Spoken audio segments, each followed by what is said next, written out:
Assalamualaikum warahmatullahi wabarakatuh. Kami dari kelompok 4 akan menayangkan video presentasi kelompok kami sebagai bentuk tugas akhir dari mata kuliah pendidikan Pancasila. I got so much motherfucking design on right now. Break it down, bring it back, make it clap. I got 3 old thoughts, new guap, wear that thing. Bitches on my line, and you know they come straight.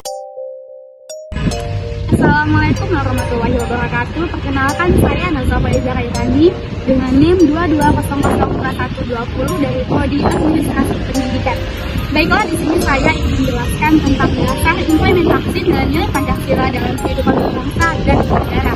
Implementasi nilai-nilai Pancasila dalam kehidupan berbangsa dan bernegara diupayakan agar tidak mengakibatkan perpecahan atau permasalahan yang dapat merugikan suatu orang dan juga bahkan dapat merugikan negara Indonesia. Pancasila sebagai ideologi bangsa, terdapat nilai-nilai yang bisa kita aplikasikan dalam kehidupan sehari-hari. Tanpa adanya nilai-nilai tersebut, masyarakat tidak memiliki pedoman ataupun pandangan untuk menjalani kehidupan berbangsa dan bernegara, dan bahkan di dalam negara yang memiliki suatu keanekaragaman budaya yang banyak.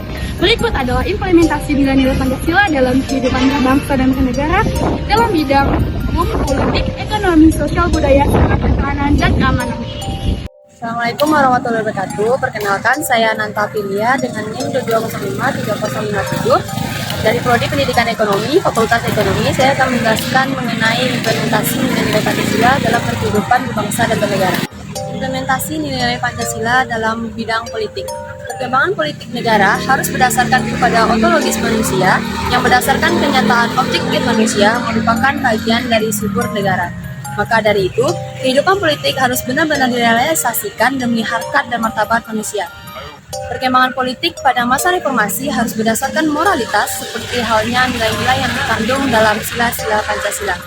Dalam esensinya, sehingga di beberapa bidang politik yang selalu atau masih menghalalkan segala cara untuk mendapatkan hasil yang dituju harus diakhiri atau dihentikan.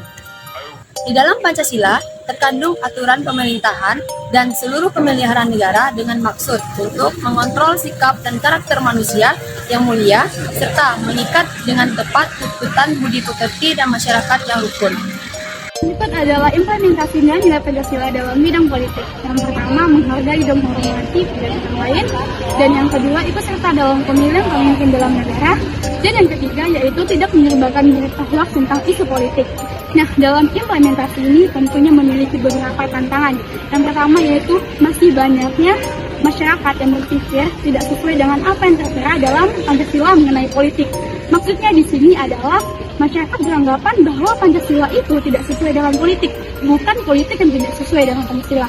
Dan yang kedua, masih banyaknya masyarakat yang berpolitik masih menggunakan cara. Dan yang terakhir, yang ketiga yaitu adalah masyarakat banyak menggunakan ideologi-ideologi yang tidak menghargai hak orang lain, dan menolak pandangan orang lain. Perkenalkan, nama saya Nanda Devina dengan NIM 22003035 dari Departemen Pendidikan Luar Biasa.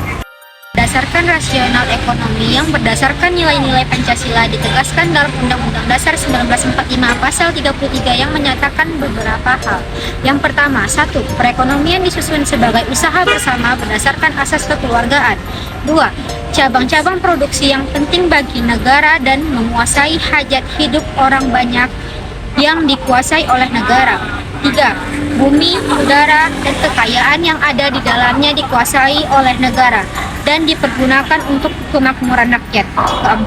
Perekonomian nasional yang diselenggarakan berdasarkan demokrasi ekonomi dengan prinsip kebersamaan, efisien, berkeadilan, berkelanjutan, berwawasan lingkungan, dan kemandirian serta dengan menjaga keseimbangan kemajuan kesatuan ekonomi nasional. Contoh implementasi di bidang ekonomi adalah 1. Aktif dalam bidang koperasi. 2. Menghindari monopoli. 3. Ikut serta dalam ekspor dan impor. 4. Menghindari perilaku ekonomi kapitalis yang mematikan usaha kecil dan menengah. Dan yang terakhir, yang kelima, mewujudkan masyarakat dan negara bebas dari korupsi, kolusi, dan nepotisme. Halo, perkenalkan, nama saya Tarisa Dwi Putri dari NIM 22086130 dari Prodi Pendidikan Olahraga. Masalah atau hambatan implementasi nilai Pancasila dalam bidang ekonomi. yang berasal dari lingkungan eksternal maupun internal, di mana membuat kebijakan hanya untuk sekelompok tertentu saja. Penerapan perekonomian yang hanya dikhususkan untuk segelintir kelompok, bukan untuk mesejahterakan masyarakat luas, akan membuat masyarakat luas merasa terugikan. Bahkan pada saat ini banyak yang berkembang membuatan kapasitas liberal, sehingga kebijakan ini terpengaruh oleh kapasitas liberal.